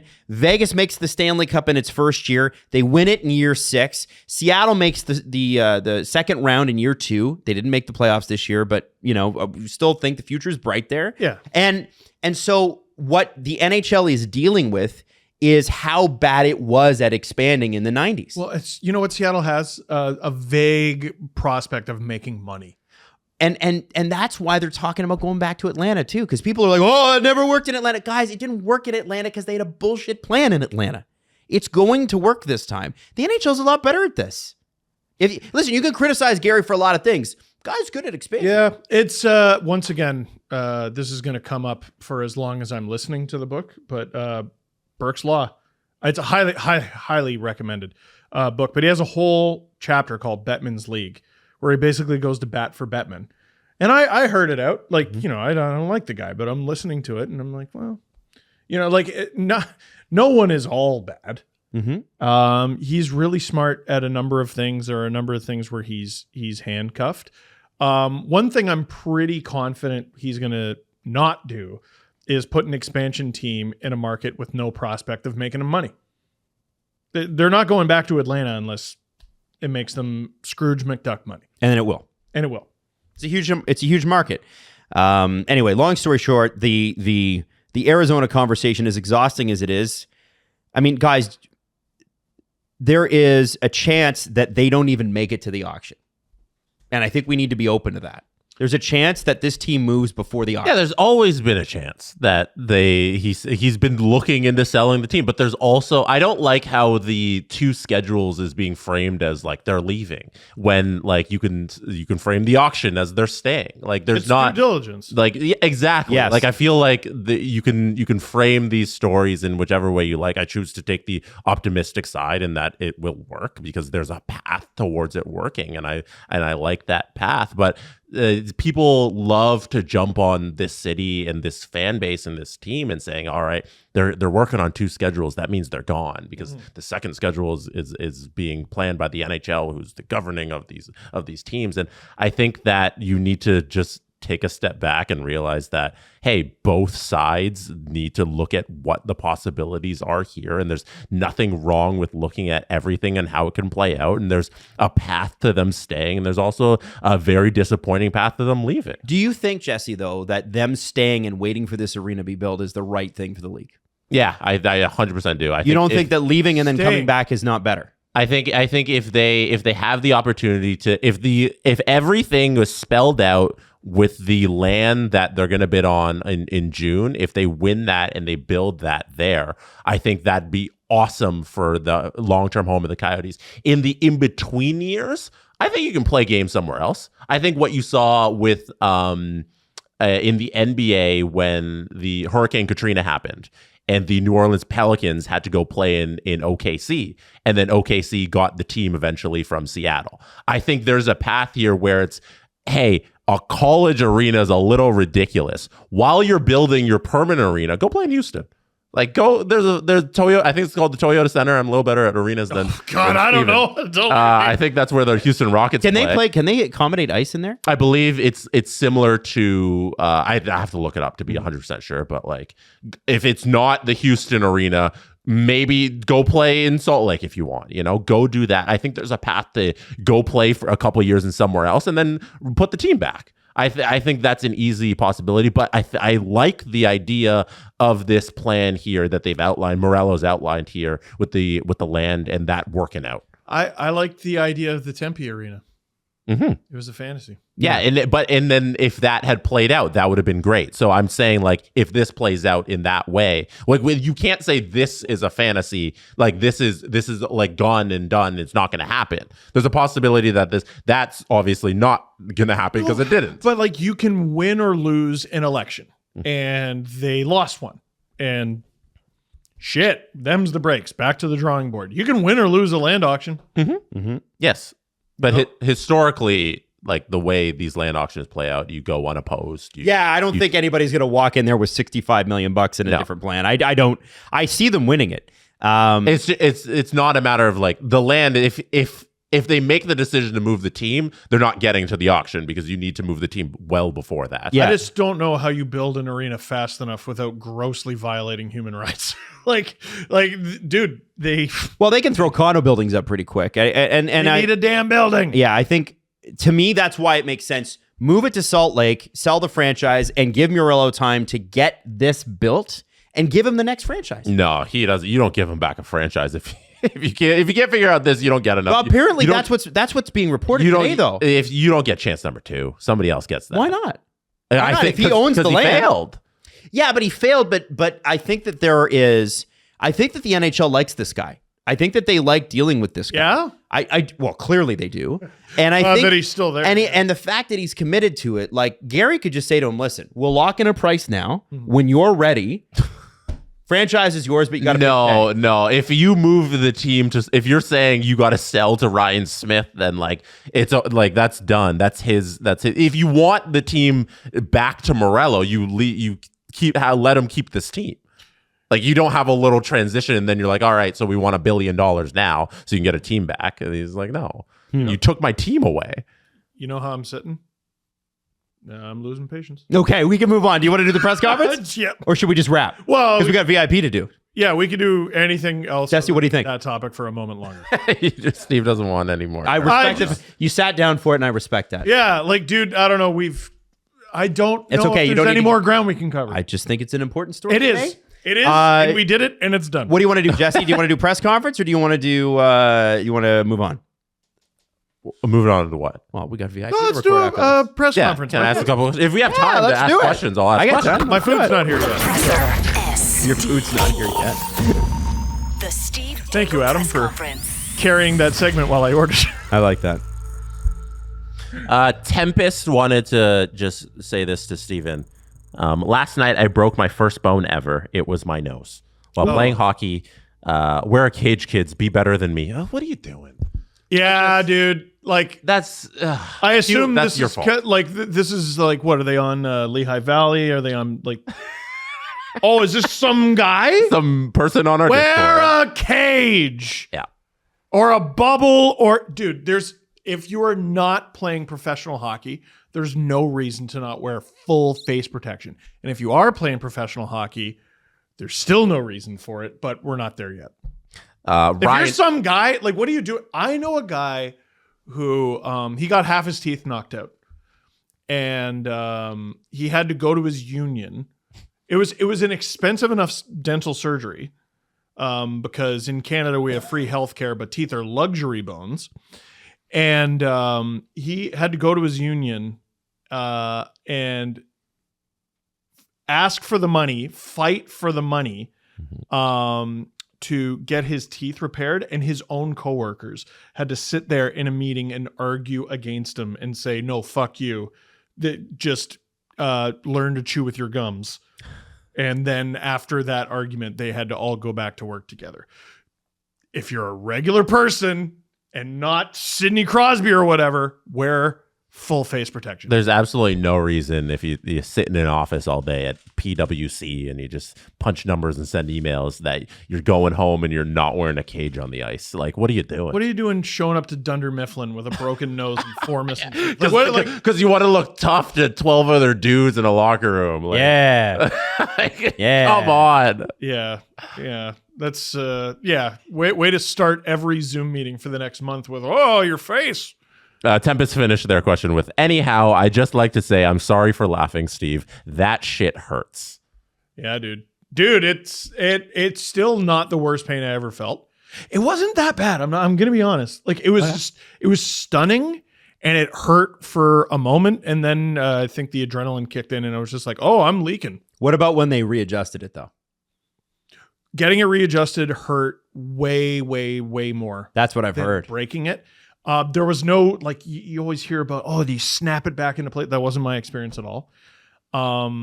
I wasn't put under for it. Mhm. And I later saw an ear, nose, and throat doctor, and she was like, what? So apparently that, I don't know. I didn't think you were supposed to get put under for it, but I can say that I took that shit. I took it. No, the worst pain I've ever felt in my entire life was when I got my wisdom teeth removed. Mhm. My birthday was shortly after, and my friend insisted on getting me pizza. And I shouldn't have been eating solid food yet. And I bit down on something, and I felt it go right into the wound. And I went, oh, fiddle-dee-dee. And the next morning, I woke up like this. And I was like, this is rad. I should probably go to the dentist. And this is your 3-second warning to turn down the volume. 3, 2, 1.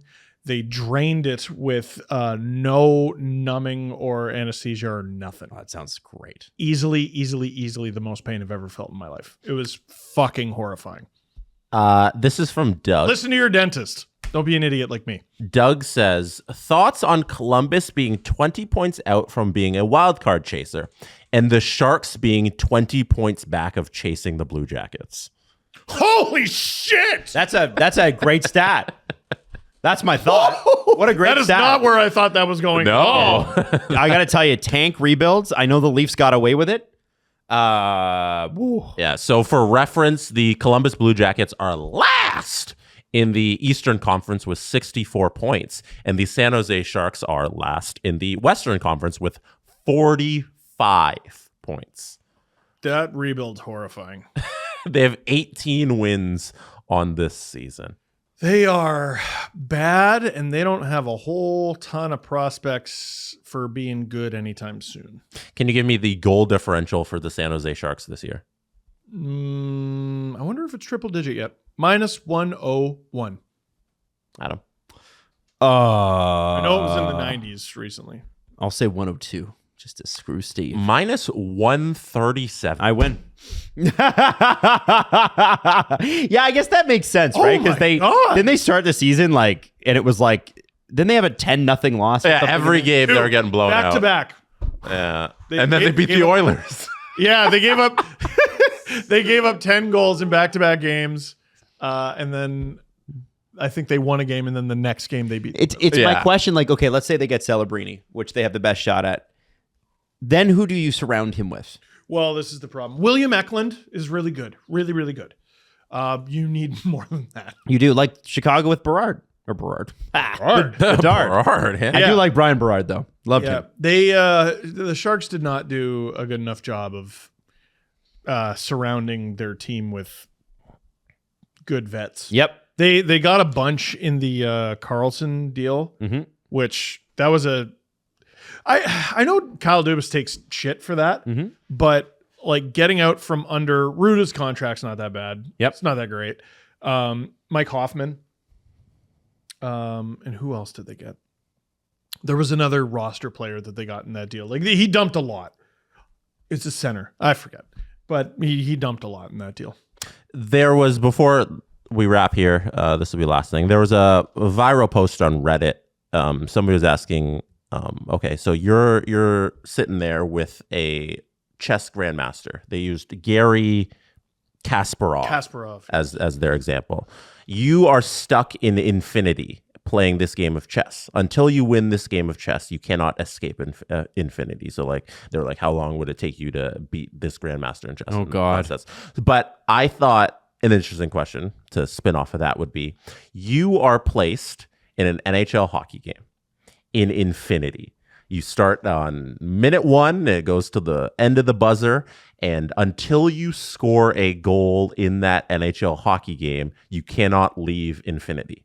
It is the same teams, the same players. Let's say it's Leafs versus Panthers. You're on the Leafs on the first line with Auston Matthews. You're his right winger in Domi's spot. Until you score a goal in this game that just keeps looping in infinity, you cannot escape infinity. How long does it take you to score a goal?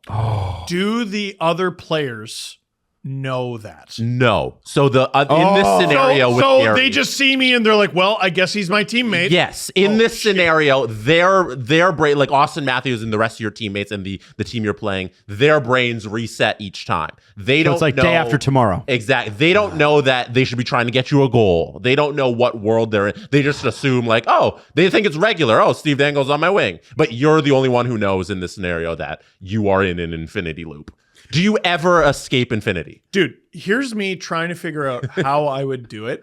And then I was like, bro, you haven't even scored on a goalie in a charity tournament. Like, I've got a penalty shot goal and an empty net goal. Right. But in this scenario, you're not forgetting each time. Your skills aren't resetting. You're getting better. But you're getting better at hockey. So it just resets like a computer game. I think you can do it. If I sustain an injury, it resets, I'm fine. You'll be fine. Yeah. Or I'll make you sit there for infinity until like you're broken leg. I think Steve's smart enough to figure out where each player is going to go.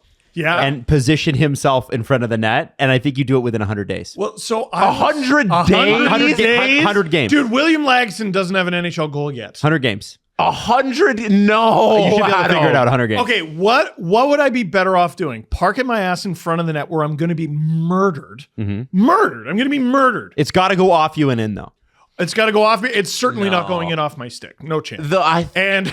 Steve, the way you're going to be there for like 10 years. Or do I try to fire it in off of a defending player from the point?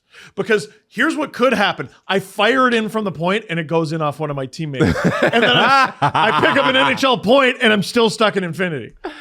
I think you have got to just play enough games until your skill level is like adequate to where you can skate around and do something. I'd be there years. Yeah. That would be my purgatory. Oh, you like hockey, eh? We'll have all the hockey in the world. How many years are we thinking? Oh, like Like, I don't even know crossovers, bro. Like, Right. So I think you got to play just infinity games until you get your crossovers decent. Oh, no. Like, oh, no. I don't think you realize how fast an NHL game. Well, you realize how fast an NHL game is compared to your skill. oh, they're not in on it at all. Like, No. Keefe's like, why did I do that? Who is that? You're taking regular shifts like your max. Would not be the first time. So we're just programming his brain. We're just doing obliviate like Harry Potter style, and he's like, "That is a player on my team. Mm-hmm. He Adam, is on the power play." Where are you at? I still say 100 days. You're out of your mind. I say 100 days, and the reason I say 100 days is that you have to think that the play is going to start the same way every time, right? Mm-hmm. So you know what's going to develop, right? Yeah. And so if you're playing with Auston, let's say Max Domi, you know where you need to be, where they have to find you. So after 100 games, I feel like it's like, I know where I got to be. That's where I'm going. One of these days, it's going to be fast enough to get off of a face-off just to get to the point you need to be. Yeah, Man, if the face-off, so fast. I would have to be on the slot side of the face. Yes. So here's what would need to happen.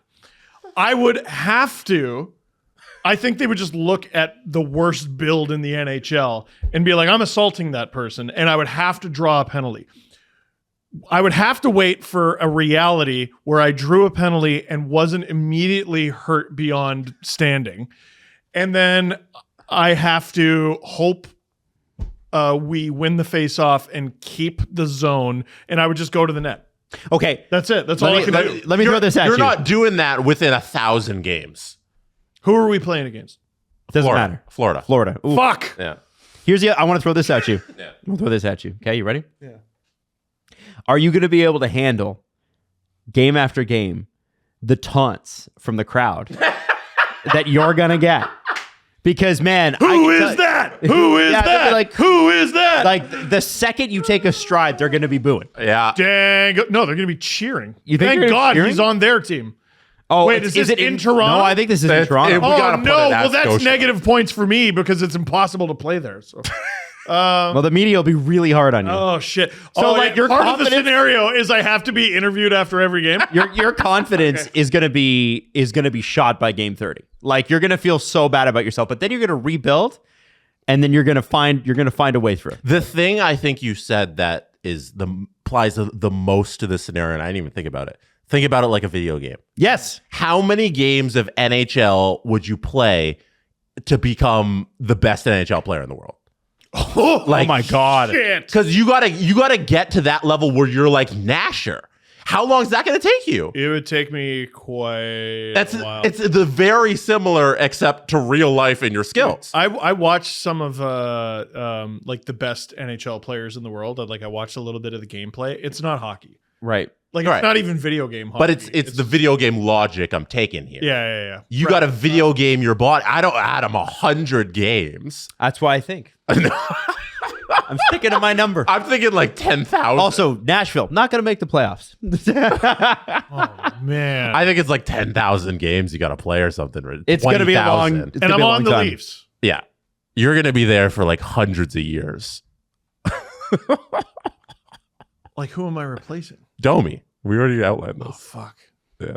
Oh shit, You're in Domi's spot on the line. Well, man. So he doesn't even have a good setup, man. Yeah, and Bert's gonna be net front. Like, what the fuck are you doing? In my Yeah, spot? it's gonna be Maddie that's gonna be setting you up.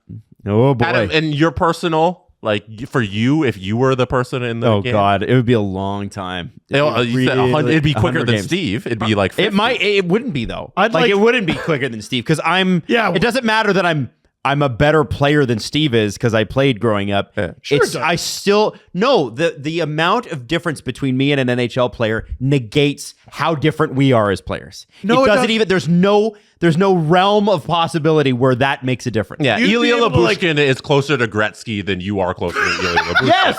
Like that's the exactly. logic of it. That's yeah. the best way to put it. Yeah. Absolutely. That's Bush really good. is That's basically really Gretzky good. Yeah. in terms of Compared to yeah. regular people. Really good. It's like the difference between the Earth and the Moon, which is far, and the Earth and the Sun. You know, like it's just enormous. So I thought my example was good. Yeah. You know, if the I child- thought I needed to give another one. That was a little bit worse. I wanted to add to it. That's what I want to do. That's the Office bit I'm referencing Yeah. where Michael does he makes his own. Who was the one who guest starred and she was like the one who ran the Tallahassee stuff? Oh, What was her name? That actress? She's so good. Anyways, Michael gives some reference. He's like, so you had to go throw your own reference on top of that, and it's one of my favorite lines. Yeah. yes, Anyways, I loved her. She Wait, with you the know red what it's hair, like? right? No. She's red hair, right? I don't know. Yeah. Anyway. I'm butchering that. All right. I'm gonna say 2,500 games. No, not Nelly. Not Nelly. Okay. All right. No, Nelly's bought like the one who was in charge. Oh, right. Okay. Yeah, okay. yeah. 2,500 games. That's how long it would take. 2,500 games. That little, yeah, but just the sheer amount of chances. Dude, that's so many. You're banking on Luck. within 2,500 games a lucky bounce. happens. I'm not scoring an honest goal. How the? I wouldn't. No, I couldn't possibly. Yeah. I couldn't possibly score an honest goal on an NHL goaltender. Wow. One time I had a junior B goalie tell me my shot was heavy. That was the I rode that for weeks. All right. Now we have a I felt so we have good a about VIP that. episode to do. So I think before we get too much into your shot. Yeah. Oh no, As it's great poor. as I'm sure it was. Adam It hit him right in the Adam chest. thinks That's in how he 50 knows. games he's scoring that goal. I do not think that. You said 100 for Steve. And I think 100 for me too. We're exactly on par. Exactly the same. We're the same. Yep. I don't know. Be on Nashville.